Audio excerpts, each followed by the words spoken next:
As it appears, it has fallen to me to speak after the Russian foreign minister, so I feel obliged to address some of his, to put it mildly, very misleading remarks. It will not be possible within the timeline to address them all, but just the most recent.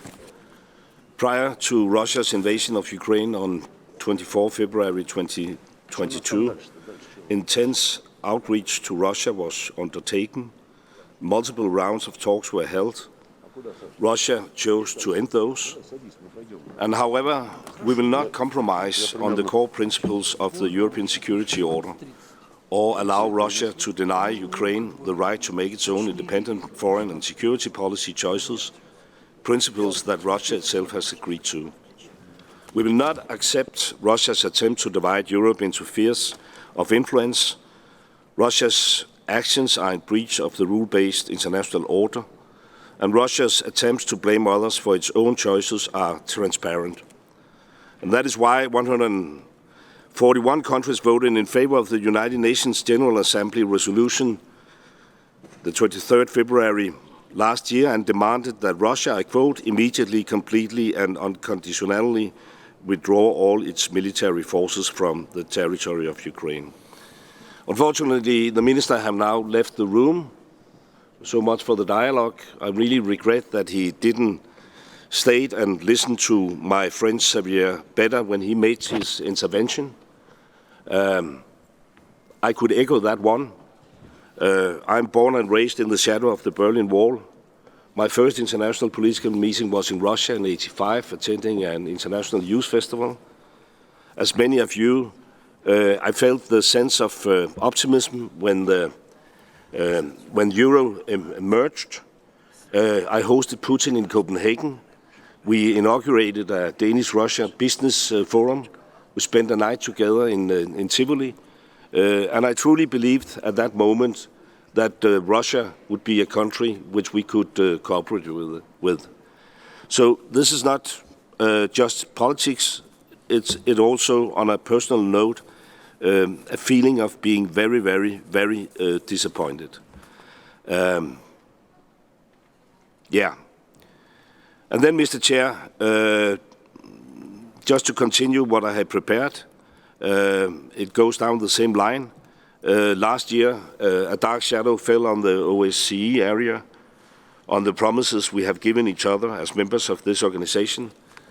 Over 640 days have now passed since Russia unleashed an unprovoked and illegal war of aggression against Ukraine.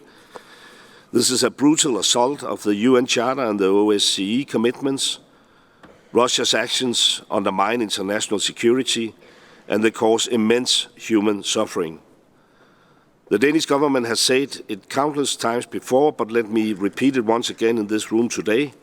We condemn Russia's war of aggression against Ukraine in the strongest possible terms. Our commitment to Ukraine's sovereignty and independence is unwavering. No doubt about that. The OSCE was founded on shared aspiration to promote peace, security and cooperation, to build mutual confidence, to keep channels of communication open at all times and across the European continent. 50 years ago, we made a collective choice to come together around these aspirations. And now they are in shadows. And the OSCE is facing severe challenges on a range of issues. We were without agreement on the chairpersonship until the 11th hour, and we are still without a budget and without consensus on the appointment of the 4 top positions in the organization. The primary resource of this chaos is one and just one participating state, Russia, which has chosen to disregard the principles and agreements that the OSCE was built on.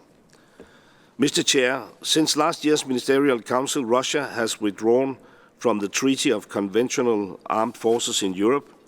This is just one more example of Russia's disregard of the pillars of the OSCE, the common principles of conventional arms control and confidence-building measures.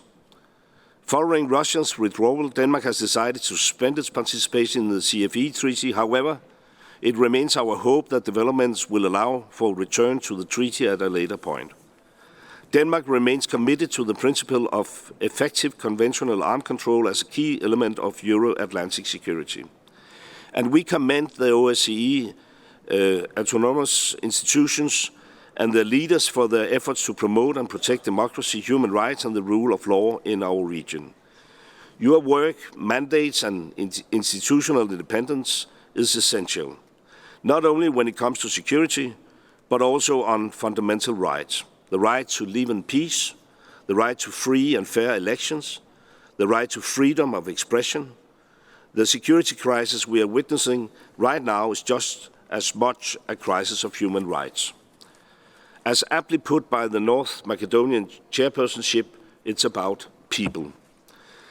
Let me conclude by commending the Secretary General and the Secretariat who have conducted their important duties under increasingly challenging conditions. I can only express my gratitude and full support to them in their work. And let me end with a warm thank you to our current chairperson in office, Minister Osmani Diabuja, and his team for leading the organization through these difficult times. I thank you, Mr. Chair.